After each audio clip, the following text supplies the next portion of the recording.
Yet the senator from Wisconsin voted for over $1 trillion in tax breaks for billionaires and large profitable corporations.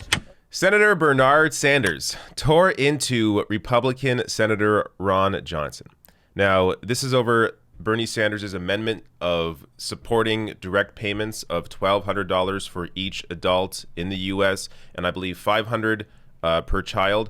So I'm going to show you first Bernie discussing his amendment, and then I'll discuss that, and then I'll show you the clip of Ron Johnson and then Bernie coming back at him. But first, here's Bernie discussing his $1,200 check amendment. Madam President, as you may know, I have recently introduced legislation to provide every working-class American an emergency payment of at least $1,200, which is $2,400 for a couple and $500 for each of their children. This is not a radical idea. This is an idea that is supported by President Donald Trump. It is an idea that is supported by President-elect Joe Biden.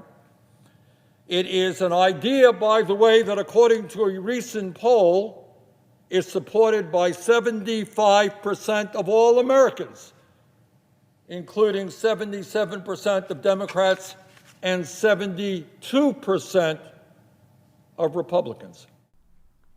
So before I get into the exchange between Ron Johnson and Bernie Sanders, Bernie here, of course, is exactly right. And look, $1,200 really isn't enough. When you even have Donald Trump supporting these direct payments, it shows you how far right the conversation is right now between Democrats and Republicans. $1,200, a one-time check, is really nothing when you compare to the rest of the world. Canada had $2,000 a month for anybody impacted by COVID-19. Countries in Europe like Germany, France, they had wage subsidies in Germany covered up to 87% of your check, of your full-time pay, covered up to 100% for part-time pay. So you look around the world, they actually helped people financially because they understood this is a pandemic, and the only way you're actually going to get people to stay home and physically distance is if we are able to provide for these people so they don't have to go out and try and make money. But you have here millions and millions of Americans struggling, not even to mention the fact that people are losing their health care because they had health care tied to their employer. Again, another issue that other countries don't deal with. So on top of the lack of financial help, they also don't have health care. I mean, they're really... The debate in the U.S. is, as somebody who is outside the country, the debate in the U.S. is insane, completely insane. That there is even a debate around a one-time check. It should be a lot more. There should be $2,000 per month retroactive to the beginning of the pandemic. But because Bernie understands, and by the way, Bernie, during his speech, he discussed that there should be a lot more than this one-time check. But he discussed how, because of the nature, the makeup of the Senate right now, that there's no chance of that happening. So he's pushing for this $1,200 that they're still fighting him on just this. But let me play for you now, Ron Johnson, and you're going to see the response immediately from Bernie Sanders.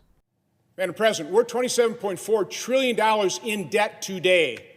That's 128% of the size of last year's economy. If this bipartisan deal goes through, about $1 trillion, we'll be in $28.4 trillion in debt, 132% of GDP. I remember the good old days when I first got here. I ran because we were mortgaging our kids' future. We were a little over $14 trillion in debt, and our economy is over $15 trillion. We were under 100% debt to GDP ratio.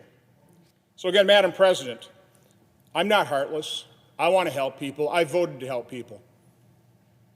I voted for the $2.2 trillion CARES Act, but I also am concerned about our children's future and the fact that we are mortgaging it.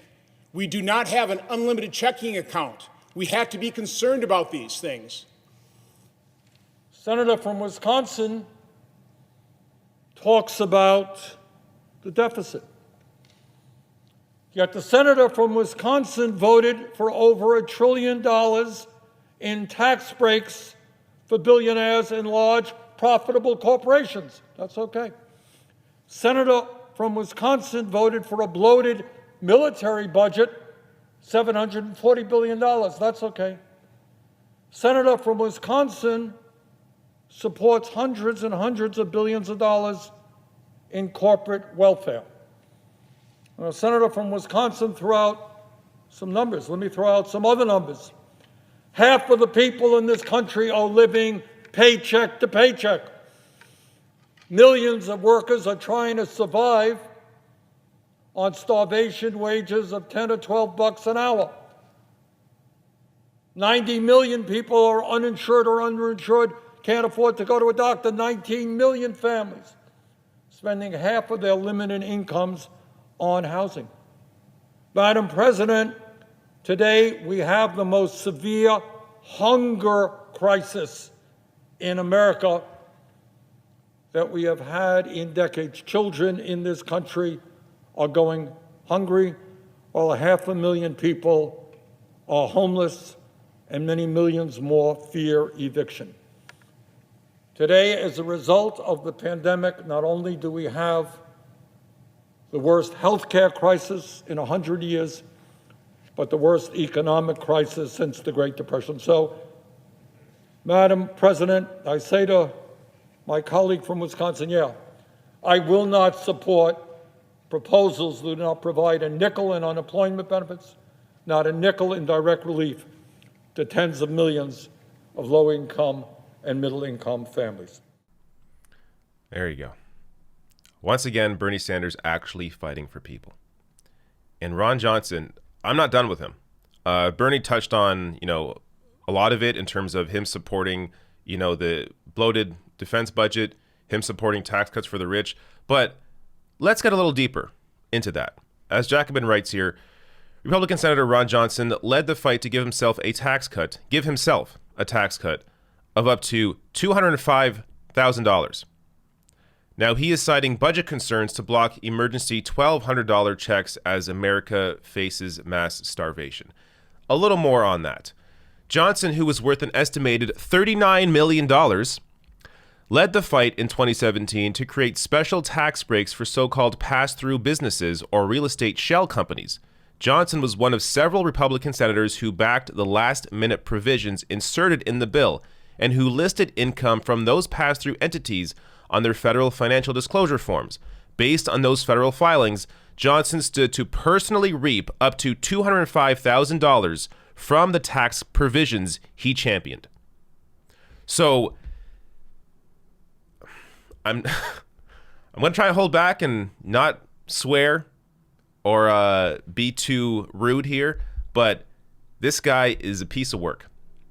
To back tax cuts for the rich that he personally benefited from to the tune of $205,000, for this jerk to not support a one-time check of $1,200 for people during a pandemic with a mass eviction crisis, people losing their job, even if they have a job, not making enough to actually survive.